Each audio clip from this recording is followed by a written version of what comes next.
Coding शिकणं म्हणजे एक नवीन भाषा शिकण्यासारखंच आहे, नाही का? सुरुवातीला ते व्याकरण, नवीन शब्द, सगळं किती अवघड वाटतं. पण विचार करा, आपल्या खांद्यावर एक असा हुशार पोपट बसलाय, जो आपल्याला योग्य वेळी योग्य शब्दच नाही, तर अख्खीच्या अख्खी वाक्य सुचवतोय. आज आपण अशाच एका जादुई पोपटाबद्दल बोलणार आहोत, ज्याचं नाव आहे गिटहब कोपायलट. अगदी बरोबर. आणि हा जादुई पोपट आता फक्त काहीतरी सुचवण्यापुरता राहिलेला नाहीये. तो आता एक पूर्ण सहकारी, एक पार्टनर बनलाय.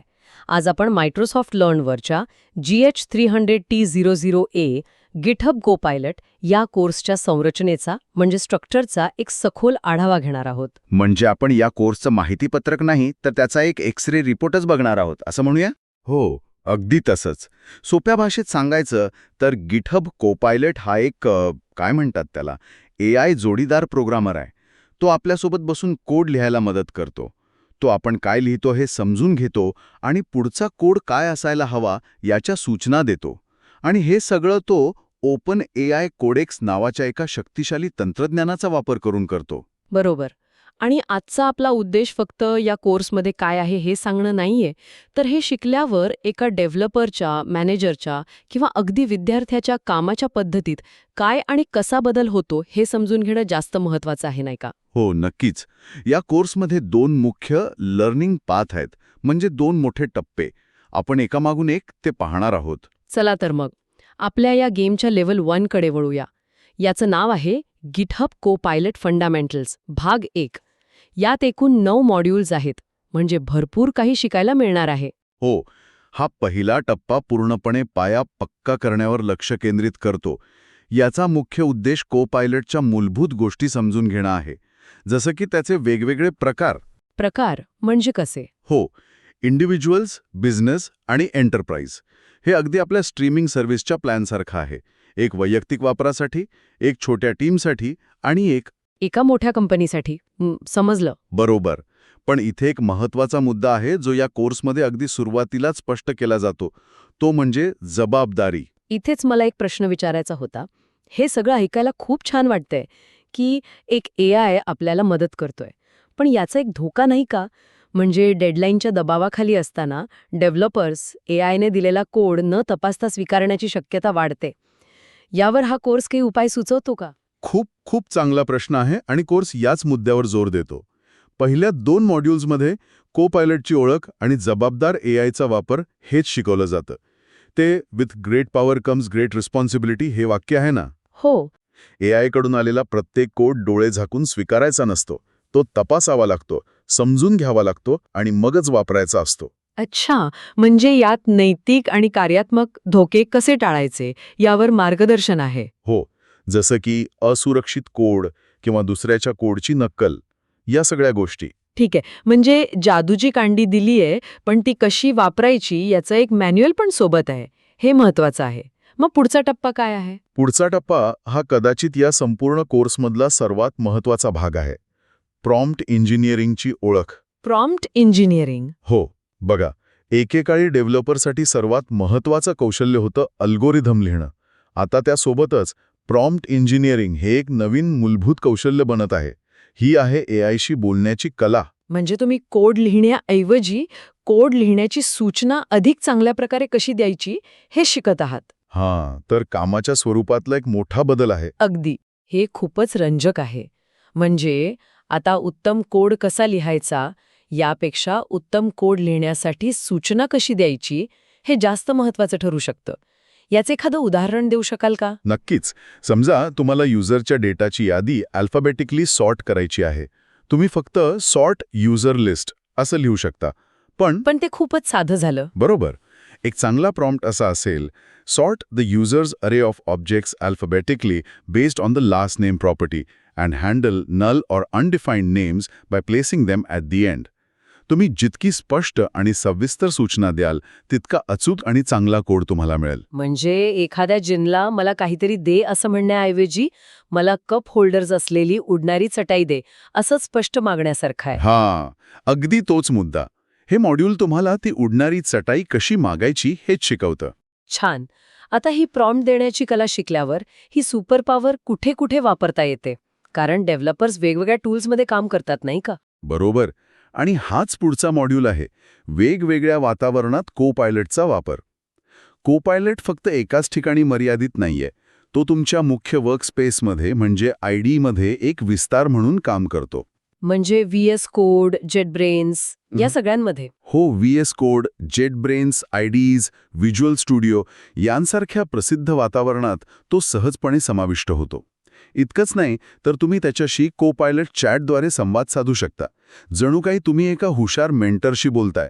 आणि सर्वात भारी म्हणजे तो आता कमांड लाईनमध्ये सुद्धा मदत करतो. वा, कमांड लाईन म्हणजे कोडिंगचं गुप्त भुयार. म्हणजे आता डेव्हलपर कुठेही असला तरी त्याचा AI मित्र सोबत असणार. यानंतर येतात ॲडव्हान्स्ड फीचर्स. यात नेमकं काय वेगळं शिकायला मिळतं? इथे तुम्ही सुरुवातीच्या स्टेप्समधून पुढे जाऊन प्रो लेव्हल कॉम्बो शिकता. हे फक्त कोड लिहिण्यापुरतं मर्यादित नाही. समजा तुम्ही एक ई-कॉमर्स वेबसाईट बनवत आहात आणि तुम्हाला पेमेंट गेटवे इंटिग्रेट करायचं आहे. इथे को पायलट फक्त कोड सुचवणार नाही, तर तो तुम्हाला संपूर्ण प्रक्रियेत मदत करेल. म्हणजे कशी? तो तुम्हाला योग्य API निवडायला मदत करेल, डॉक्युमेंटेशन समजून घ्यायला मदत करेल आणि त्या APIसाठी आवश्यक असलेला कोड तयार करून देईल. म्हणजे तो सॉफ्टवेअर बनवण्याच्या संपूर्ण प्रक्रियेत म्हणजे SDLC मध्ये मदत करतो. हा एक असा असिस्टंट आहे जो तुमच्यासाठी लिहितो, रिसर्च करतो, एडिटिंग करतो आणि तुमच्या कोडचं व्याकरणही तपासतो. मला आठवते माझ्या करिअरच्या सुरुवातीला युनिट टेस्ट लिहायला मला खूप कंटाळा यायचा. ते खूप महत्वाचं काम आहे, पण तेच लिहून कंटाळा येतो. या कोर्समध्ये याबद्दलही काही आहे का? नक्कीच. पुढचा मॉड्यूल आहे युनिट टेस्ट तयार करणे. आणि तुम्ही म्हणालात ना, ती अनेक डेव्हलपर्सची भावना आहे. इथे AI तुम्हाला स्वतःचाच गृहपाठ तपासायला मदत करतो. तुम्ही कोड लिहिता आणि मग त्या कोडला तपासण्यासाठी लागणारा टेस्टिंग कोड लिहायला AIची मदत घेता. अच्छा, उदाहरणार्थ? समजा तुम्ही लॉग इन फंक्शन लिहिलं, तर को पायलट तुम्हाला त्यासाठीच्या सगळ्या संभाव्य टेस्ट केसेस तयार करून देतो. म्हणजे बरोबर पासवर्ड, चुकीचा पासवर्ड, रिकामा पासवर्ड. अरे वाह! हे तर कोडसेप्शन आहे. एका कोडच्या आत दुसरा कोड जो पहिल्या कोडला तपासतोय. यामुळे डेव्हलपरचा खूप वेळ वाचणार. हो, आणि हे ज्युनियर डेव्हलपरसाठी तर वरदानच आहे. खरंय. ठीक आहे, म्हणजे पहिला भाग हा वैयक्तिक डेव्हलपरला सक्षम करण्यावर आहे. पण मोठ्या टीम्स आणि कंपन्यांचं काय? त्यासाठी शेवटचा भाग आहे व्यवस्थापन आणि कस्टमायझेशन. हा भाग कंपन्यांमधील मॅनेजर्स आणि टीम लीडर्ससाठी आहे.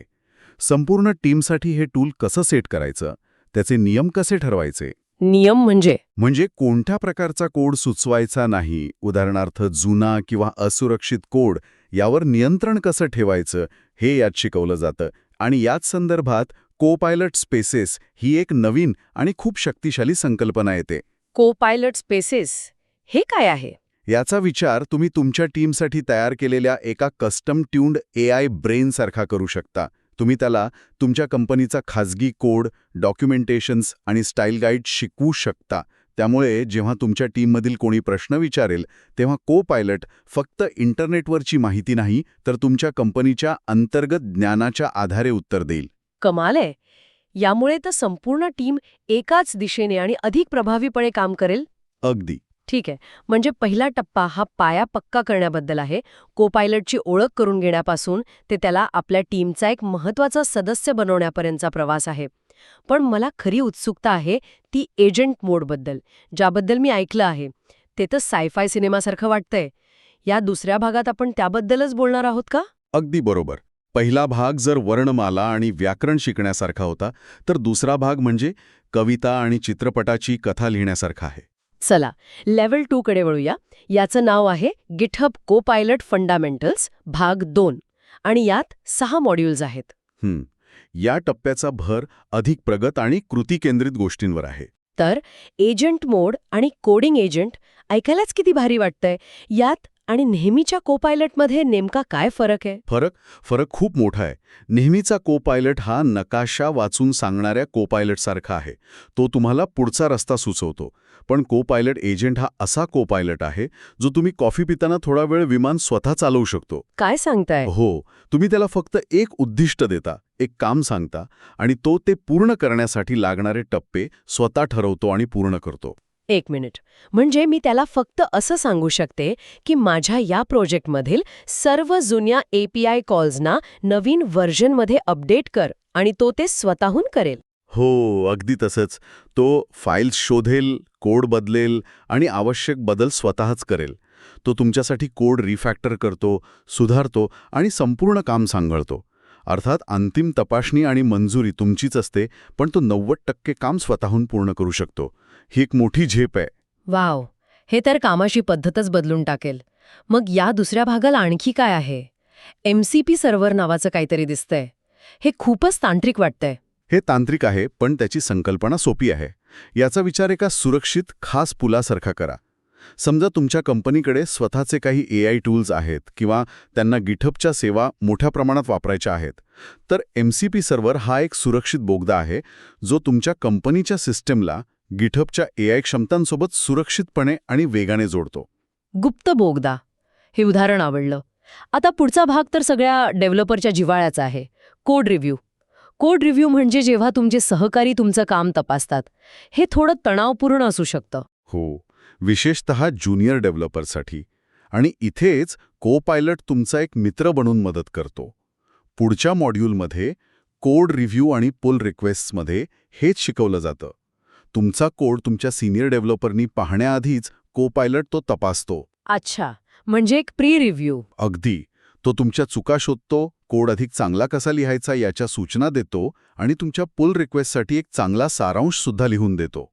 हे अगदी मोठ्या पार्टीला जाण्यापूर्वी तुमच्या दातांमध्ये काही अडकलं आहे का हे सांगणाऱ्या मित्रासारखं आहे. हे तर खूपच छान आहे. यामुळे रिव्ह्यू प्रक्रिया जलद होते आणि चुका कमी होतात. हे तर टीममधील संवाद आणि सहकार्य खूप सुधारेल. शेवटी या कोर्समध्ये विशिष्ट प्रोग्रामिंग भाषांबद्दल काही आहे का? हो, शेवटचे 2 मॉड्यूल्स हे 2 प्रसिद्ध भाषांवर आहेत, जावास्क्रिप्ट आणि पायथॉन. इथे को-पायलट एक बहुभाषिक तज्ज्ञ बनतो. तो फक्त त्या भाषांचा सिंटॅक्स सुचवत नाही, तर त्या भाषांमधील सर्वोत्तम पद्धती आणि शैली वापरून कोड लिहायला मदत करतो. म्हणजे जणू काही आपला बहुभाषिक को पायलट आता आपल्याला पॅरिस, जावास्क्रिप्ट आणि लंडन, पायथॉनमधील स्थानिक बोलीभाषा आणि म्हणी शिकवत आहे. अगदी तसंच, जेणेकरून तुम्ही त्या भाषांमध्ये अधिक प्रभावीपणे संवाद साधू शकाल. तो त्या भाषेच्या इकोसिस्टममधील प्रसिद्ध लायब्ररीज आणि फ्रेमवर्कसोबत काम करायलाही मदत करतो. तर आजच्या या सफरीत आपण पाहिलं की को पायलट हा फक्त कोड सुचवणारा एक टूल नाहीये. तो एक परिपूर्ण कोडिंग पार्टनर, टेस्टर, रिव्ह्यूअर आणि अगदी एक स्वायत्त एजंट कसा बनू शकतो.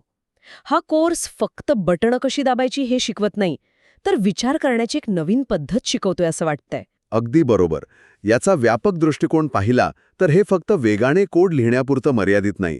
हे डेव्हलपर्सच्या कामाची पद्धतच बदलत आहे. त्यांना कंटाळवाण्या, पुनरावृत्ती होणाऱ्या कामांमधून मुक्त करून सर्जनशीलतेवर आणि जटिल समस्या सोडवण्यावर लक्ष केंद्रित करायला मदत करतंय. म्हणजे जो वेळ वाचतोय तो नवीन गोष्टी शिकण्यासाठी किंवा अधिक चांगल्या डिझाईनवर विचार करण्यासाठी वापरला जाऊ शकतो. हो, हे उत्पादकता आणि नाविन्य म्हणजे प्रोडक्टिव्हिटी आणि इनोव्हेशन या दोन्हीसाठी महत्वाचं आहे. नक्कीच. हे सगळं ऐकून एक विचार मनात येतोय. जर को-पायलट स्वतःहून कोड सुचवू शकतो, तपासू शकतो, सुधारू शकतो आणि एजंट मोडमध्ये तर स्वतःहून कामही पूर्ण करू शकतो, तर या सगळ्याचा डेव्हलपरच्या भूमिकेवर काय परिणाम होईल? आणि हाच सर्वात महत्वाचा प्रश्न आहे. कदाचित पुढच्या 10 वर्षात डेव्हलपर या भूमिकेचं स्वरूप पूर्णपणे बदलेल. ते दिवसभर कोड लिहिण्याऐवजी एका AI कोडरसाठी क्रिएटिव्ह डायरेक्टर किंवा आर्किटेक्ट बनतील. त्यांचं मुख्य काम असेल योग्य प्रश्न विचारणं, AIला योग्य दिशा देणं आणि त्याने तयार केलेल्या कामाची गुणवत्ता तपासणं. काय वाटतं, ही एक रोमांचक शक्यता नाही का? यावर विचार करायला हरकत नाही.